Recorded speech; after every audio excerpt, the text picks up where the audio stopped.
everybody.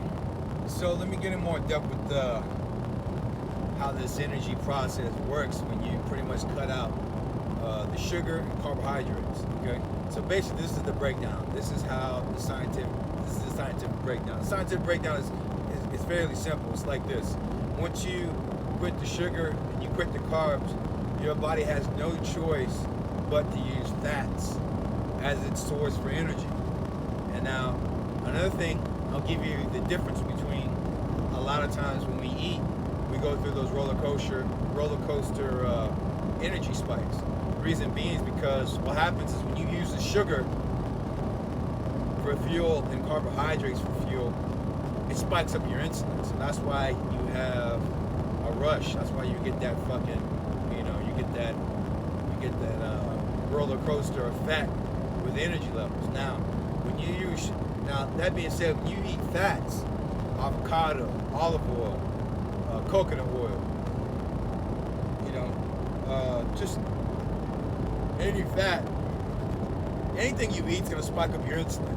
Now that being said, how much of a spike you're going to get all depends on what you're eating. Like I said, if you look at the GI for most foods and sugars, you'll see that the GI, the glycemic index on them are fairly high. Like white bread is fucking like 100 GI. You know what I mean? It's fucking through the roof. You'll get a huge fucking rush from it. Whereas if you were to have some fruit, right? The glycemic index on some cherries. Like I got 4 or 5 bags of cherries.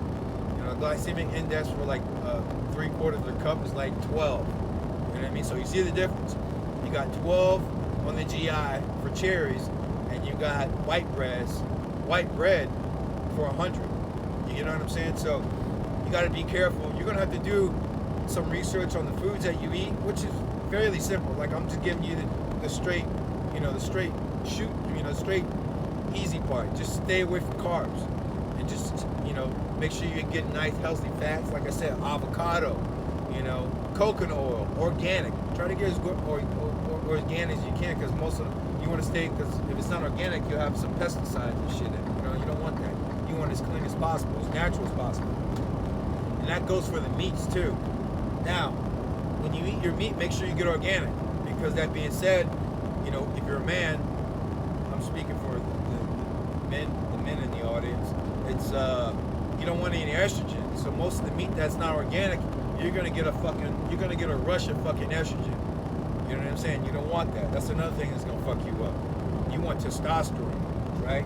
And if you get organic, it has the omega fats that are the true omega fats, because it's natural, fed grass, whatever.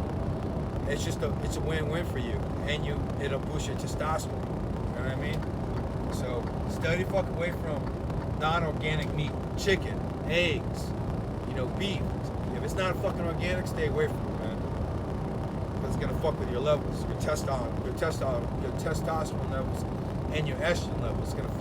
It's gonna spike up your estrogen levels. You don't want that. You're a fucking man. You're not a chick. You know what I mean? You need testosterone. You don't need you need low levels of estrogen. What was I gonna say? So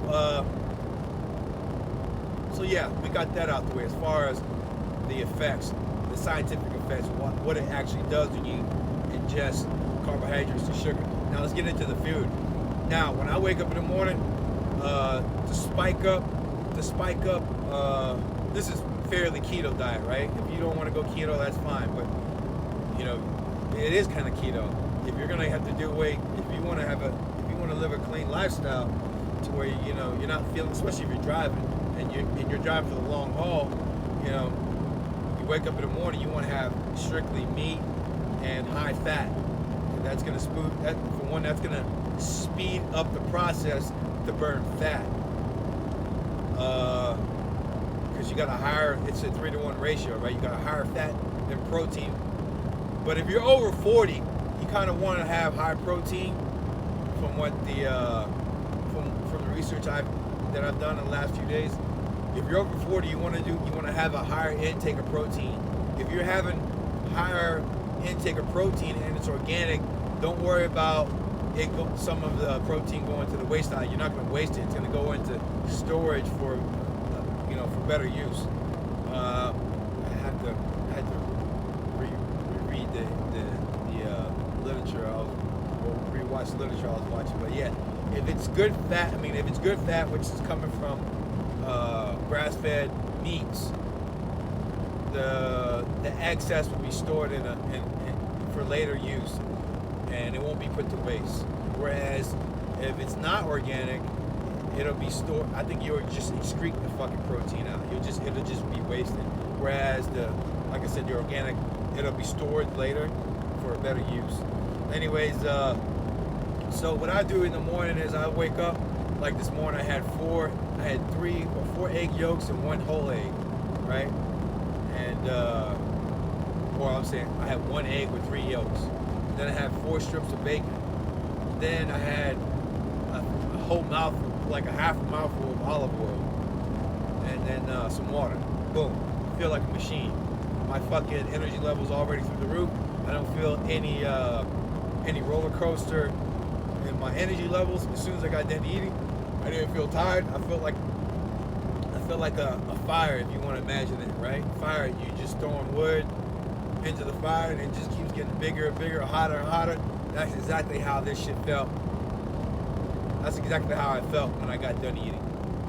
So that's the reason being. There's no carbs, there's no sugar. If there's any sugar, it's more likely it's, with the bacon, they might have had a little bit of sugar, I don't remember. But there's nothing where it gives me a spike. The sugar is very low, because the bacon I got is organic. So now, like I said, you can do avocado in the morning. You can do coconut oil, organic coconut oil. Take a couple tablespoons of that. That being said, be warned when I tell you this. Coconut oil has MCTs. You have to look it up. I think what the definition of MCTs are, but the benefits are fucking through the roof. What MCTs do for your, what they do for you, they cognitively it feeds your brain. And it's a good source of brain food for your brain. Your brain is like, it works. It just makes you very focused, and it just gives you a lot of brain benefits. So that being said, MCT, you can get pure MCT oil, or you can use coconut oil if you're on a budget. They say they got like 6%. Basically what MCTs is, it's manufactured oil from coconut oil, or coconut, all right, coconut oil. So what they do is they pretty much extract the oil, they filter out the MCTs out of your coconut oil, and so you have a concentrated level of MCTs. That being said, like I said, you're still gonna get MCTs from the coconut oil that you take in, but it's only a small percent. But hey, small percent or no percent. I'd rather have some sort of percent than no percent. So I'm getting some sort of MCTs. Anyways, fucking coconut oil is the shit. If you want to step up your game, get the fucking MCT oils. It's just it's night and day. But like I said, meat. As far as the keto diet, you know what I mean. Most of you guys on here are pretty much overweight or obese, right?